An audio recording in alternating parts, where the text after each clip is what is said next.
그러니까 핵심은 뭐냐면 패턴 속에 탈패턴이 있고 탈패턴 속에 패턴이 있는 형태다.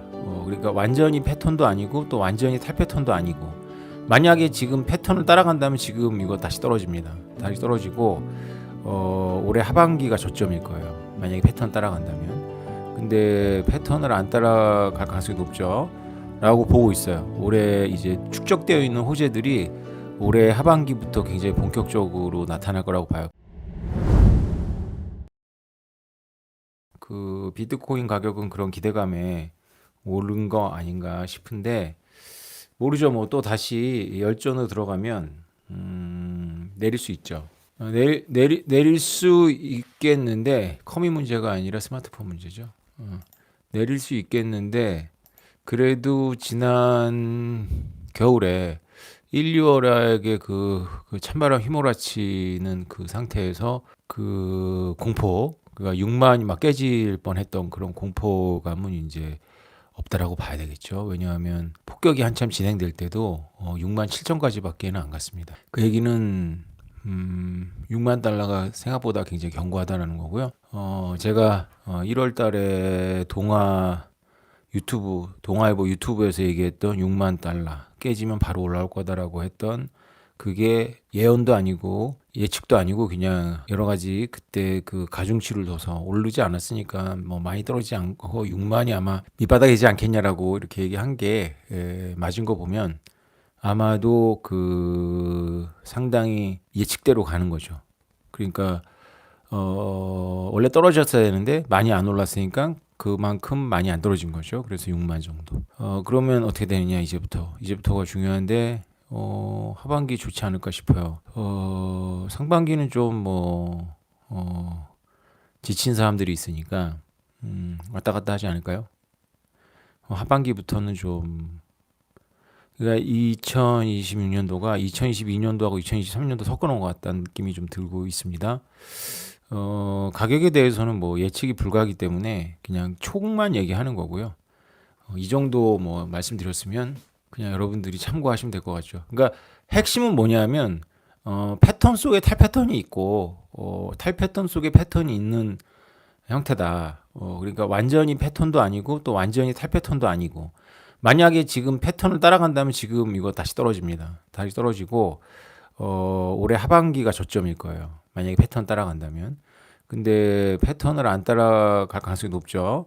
라고 보고 있어요. 올해 이제 축적되어 있는 호재들이 올해 하반기부터 굉장히 본격적으로 나타날 거라고 봐요. 다만 이제 상반기 할 일이 있겠죠. 상반기에 한 8만 5천 달러 정도는 비트코인 확보를 해야 되고 이더리움은 3천 달러를 회복해야 되겠죠. 그렇게 될 경우에는 하반기가 굉장히 기대가 되는 해라고 볼 수 있습니다. 사람들이 미처 비트코인에 뭐 이미 뭐 끝난 거 아니야 이렇게 생각하는 사람들이 있는 상태에서 상당히 그 축적할 수 있는 그런 기회가 아마 오지 않을까 싶고요. 그렇게 되기를 바라는 마음도 있는데 그렇게 되지 않을까 싶어요.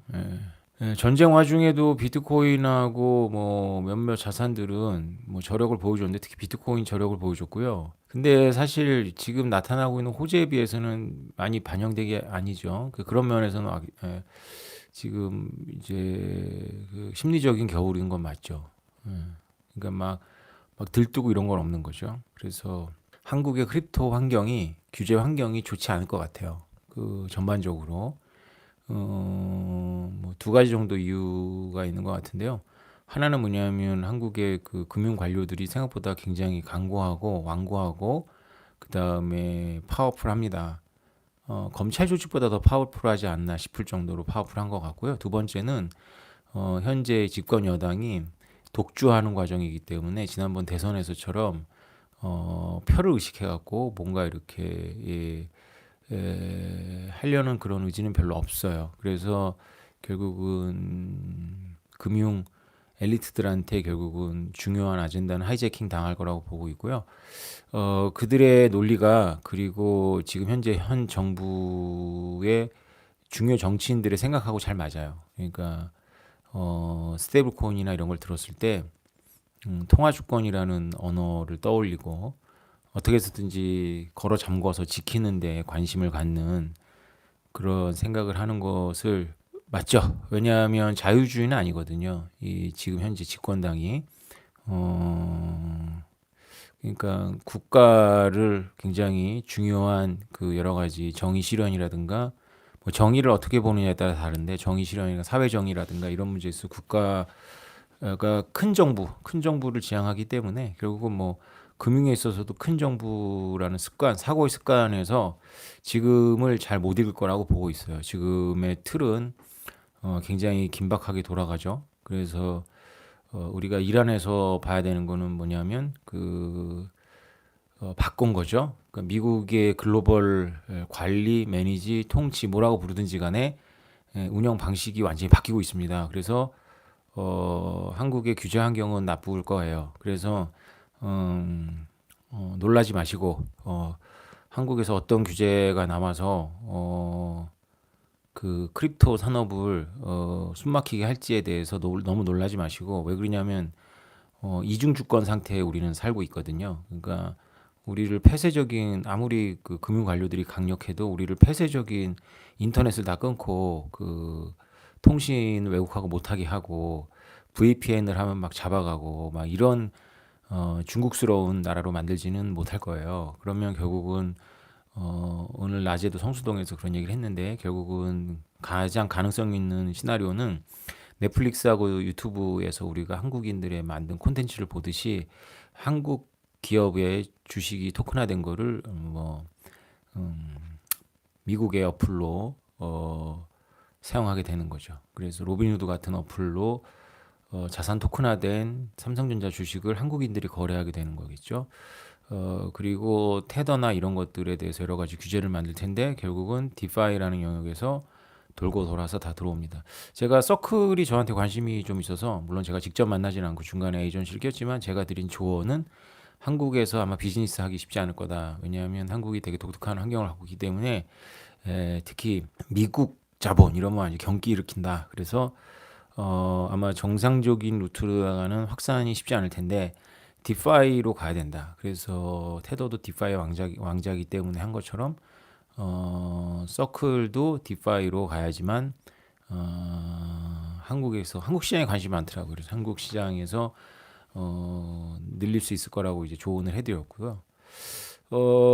그런 생각에서 이제 FIUSD라는 것도 디파이에 이제 기반을 해서 성장할 거를 물론 이제 제도권에 들어와서 웬만하면 그 한국 금융 기업들하고 잘 지내려고 하겠지만 쉽지는 않을 거예요. 그래서 디파이에서 그 역량을 키우고 가려고 하는데요. 그게 있는 것 같아요. 제가 출판사에서 제가 나 탈고해가지고 보냈는데 이 윤문 작가가 굉장히 많이 바꿨는데 그냥 뭐 대중적인 걸 생각하고 바꾼 건 좋았는데 이 말이 안 되게 바꾼 거예요. 그럴 수 있죠. 모르는 분야니까. 그래가지고 이걸 다시 쓸 생각을 하니까 갑자기 확 뭐가 밀려오더라고요. 그래서 내가 왜 이러지? 내가 책 쓰고 글 쓰고 이런 거 되게 좋아하는데 그래서 생각해봤더니 지난 6개월 동안 쉬질 않았어 머리를. 그래가지고 그냥 끊임없이 책, AI, 인터넷을 막 뒤져가면서 글 쓰고 막 해서 지금 책을 지금 연달아 3권이 나오잖아요. 토큰 책, 이더리움 책, 그 다음에 달러 문제 책이 나오는데 다 지금 실제로 벌어지고 있는 일을 얘기하고 싶었습니다. 왜냐하면 다 시기가 굉장히 그 하수상한 때이기 때문에 그래요. 한국은 지금 놓칠 것 같고요. 시기를 냉정하게 봤을 때 이 스테이블코인이라든가 비트코인이 단지 이 크립토 이슈가 아니고요. 미국 이슈예요. 미국. 그러니까 미국이 왜 이렇게 행동하는지에 대해서 한국의 지식사회가 정말로 공부해야 되거든요. 왜냐하면 미국이 진짜 많이 바뀐 거예요. 이미 조짐은 10년 전부터 나타났죠. 근데 공부들을 더럽게 안 해요. 공부를 더럽게 안 하니까 이게 비트코인이 스테이블 코인이 크립토 이슈라고 생각하는 거예요. 이게 크립토 이슈가 아니에요. 그래서 이 3권의 책에서 실제로 지금 어떤 일이 미국을 중심으로 벌어지고 있는지를 정말 각혈하는 마음으로 진짜 말하고 싶어서 했는데 뭐 전달이 될는지 모르겠어요. 몇 명 읽겠죠. 뭐 하여튼 세계가 엄청 바뀌고 있고 그 바뀌는 판에서 이 인더스트리는 크기 때문에 우리가 지금 공부해야 되지. 지금 2000년도에 닷컴 버블이 꺼진 상태라고 해갖고 그때 눈에 보이던 것들이 다가 아닌 거죠. 야후는 마탱이 갔잖아요. 그때 구글 눈에 보이지도 않았어요. 페이스북은 있지도 않았다고요.